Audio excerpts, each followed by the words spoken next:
I was 17 doing oxy, and then I was pushed onto heroin. Brandon Shaw spent roughly 15 years of his young adult life on the streets fighting addiction, a struggle he says worsened with mandated treatment. I came out of there a better drug user. Like, I came out of there, more equipped and more prepared, and with a chip on my shoulder. Brandon was forced into treatment twice as a teen under Alberta's Protection of Child Using Drugs, or PCHAD program, which allows legal guardians to court order youth into detox for up to 15 days. It sent me on a path of 15 years of destructive drug use. The province is preparing legislation that would extend mandatory treatments to adults through what the UCP government calls compassionate intervention. And a number of different policy options, including caring for those with evidence-based medication, with therapy, with community-based treatment, and also potentially mandatory treatment. The province's policy would allow Albertans to be referred into forced treatment by a range of people. This could be a peace officer, this could be a healthcare professional, it could be an immediate family member that have some part to play in initiating the process.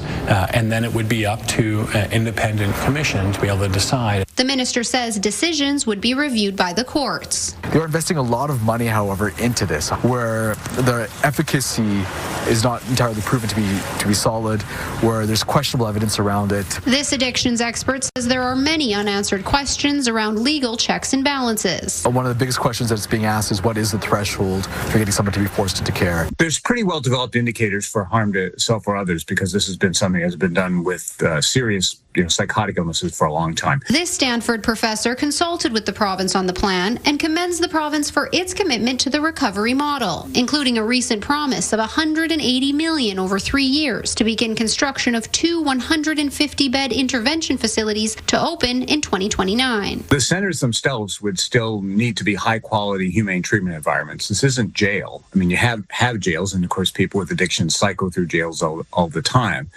This is a therapeutic environment. You don't have housing for people.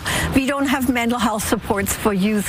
We don't have voluntary access to treatment to the extent to which people need. This harm reduction advocate is critical of the province's plan, fearing it will result in dangerous outcomes for those struggling. There are a lot of red flags that people are at a higher risk of overdose when they are released. The rate of relapse after involuntary care are really high. Scholes points to a 2018 American study published in the National Library of Medicine, which found on average involuntary patients relapsed within 72 days of release, with a third relapsing the day they were discharged. This is a drug that takes over somebody's life, and they can't make a decision for themselves. This executive director of an abstinence-based treatment center in Calgary supports the idea. 28 years sober himself, he says mandatory treatment could be the difference between life or death. If we can create that moment of clarity in which changes somebody's pathway, then why wouldn't we want to try to do it? The province says the legislation could come in spring or fall of this year. Chelan, Skulski, CTV News, Edmonton.